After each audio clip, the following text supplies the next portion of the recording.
안녕하세요. 오늘도 행복한 날 되시기 바라면서 장사랑 조항 선생 인사 올립니다. 제가 지식인의 소화기내과 대장학문내과의 분야에서 1위로 활동하고 있잖아요. 자, 그래서 사람들이 물어봐요. 도대체 무슨 이야기를 이렇게 많이 쓰냐? 저는 사실은 제가 쓰는 이야기는 장 속에 살고 있는 유익균들이 정상적으로 일을 하면 우리 몸이 건강해진다. 사실 이것을 설명하기 위해서 글을 쓰는 거예요. 그러다 보니까 장 속에 살고 있는 미생물 세균들이 중요하잖아요. 그래서 오늘은 그 장 내 미생물 세균들의 현황을 좀 알아보려고 해요. 장 속에는요, 사실 200종의 아주 많은 세균이 살고 있어요. 그리고 그 숫자도 100조 마리에서 200조 마리, 엄청나게 많잖아요. 그런데 그 모든 세균을 다 일일이 열거할 수는 없고요. 대표적인 것 두 가지를 이야기하고자 합니다. 사실은 장 속에서 우리 사람의 활동과 직접 관련이 있는 세균을 크게 나눈다면 두 가지로 나눌 수가 있어요. 하나는 피르미쿠테스, 다른 말로 퍼미쿠테스라고 부르는 세균이 있고요. 또 하나는 박테리오데테스라는 세균이 있어요. 피르미쿠테스는 not bad bacteria, 즉 나쁘지 않은 세균이다, 이렇게 이야기를 하고요. 박테리오데테스는 good bacteria, 좋은 세균이다, 이렇게 이야기를 합니다. 퍼미쿠테스 세균은 대표적인 것이 유산균이에요. 그 세균 중에 유산균이고요. 그리고 박테리오데테스는 조강균이에요. 프레보텔라라고 하는데요. 이 두 가지 세균을 비율로 보면은 유산균 계통이 7, 그리고 조강균 계통이 3이에요. 7대 3의 비율로 존재한다고 보시면 됩니다. 물론 이 중간에 중간균이 또 있어요. 중간균은 대장균 종류인데요. 대장균은 왜 그러면 여기다 포함시키지 않느냐?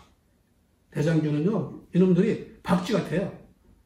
유산균에 붙었다가 조강균에 붙었다가. 그래서 대장균은 굳이 넣지 않는 겁니다. 오해 없으시길 바라겠고요.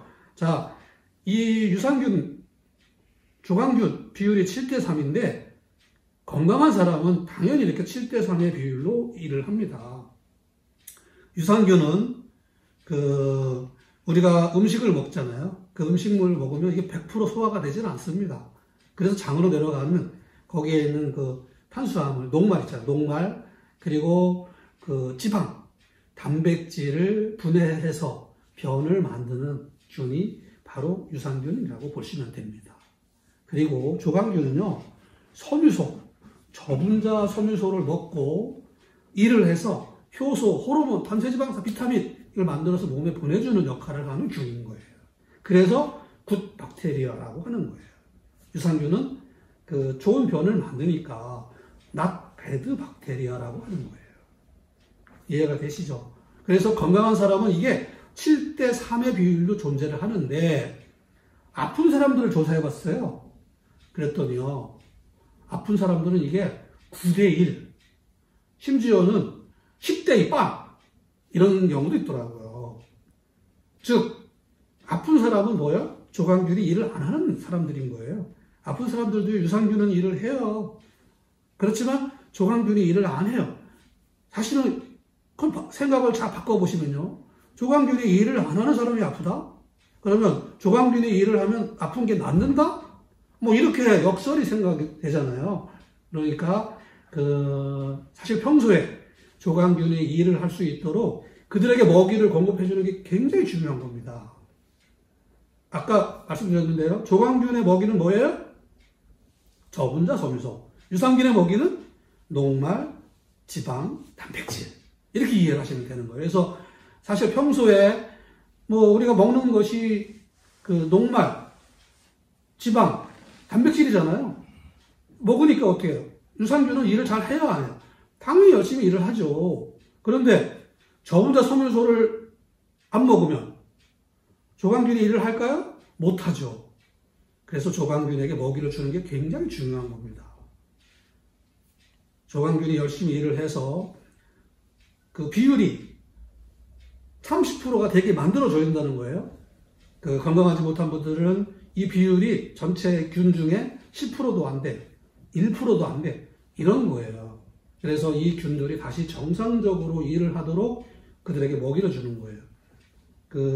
제가 이제 암으로 투병하시는 분들에게 권고하는 말씀이 있습니다. 뭐냐면, 암으로 투병을 하면 항암제로 인해서 장 속에 있는 유익균, 굿박테리아, 조강균이 많이 죽게 돼요. 전혀 일을 하지 않게 돼요. 그럼 어떻게 되겠어요? 이들이 만드는 효소, 호르몬, 단세지방산, 비타민이 몸속에 극단적으로 생각하면 공급이 안 된다는 거예요. 그러면 어떻게 되겠어요? 위에서 소화가 돼야 안 돼요? 안 되죠. 몸속에 대사가 돼야 안 돼요? 안 되죠.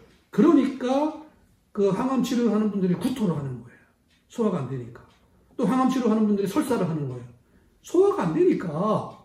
그래서 항암 치료하는 분들한테 제가 뭐예요? 기본적으로 이거는 선택사항이 아니다. 옵션이다. 매일 치료를 시작하기서부터 매일 뭐를 하라? 장 속에 살고 있는 조강균이 열심히 일을 할 수 있도록 그들에게 먹이를 줘야 한다. 그것이 조강식품입니다. 간단합니다. 그냥 밥 먹고요. 조강식품을 물에 타서 아니면 스틱에 있는 거 봉지로 입에다 털어놓고 씹어 먹든 삼키든 넣어주기만 하면 돼요. 그러면 어차피 이 조강식품은 위에서는 소화가 안 되고 장으로 내려가거든요. 그러면 장에서 조강균에 의해서 다시 분해가 되는 거예요. 그러니까 그 균이라는 건 참 희한해서요. 자기들의 먹이가 있으면 일을 하고요. 먹이가 없으면 퇴화를 해버려요. 그러니까 정상적으로 100마리가 장 속에 있어야 되는데 먹이가 없으면 10마리, 1마리로 줄어드는 거예요. 그런데 그 먹이를 주잖아요. 그러면 하루 저녁에 한 마리가 수백억 마리로 늘어납니다. 참 희한한 일이죠.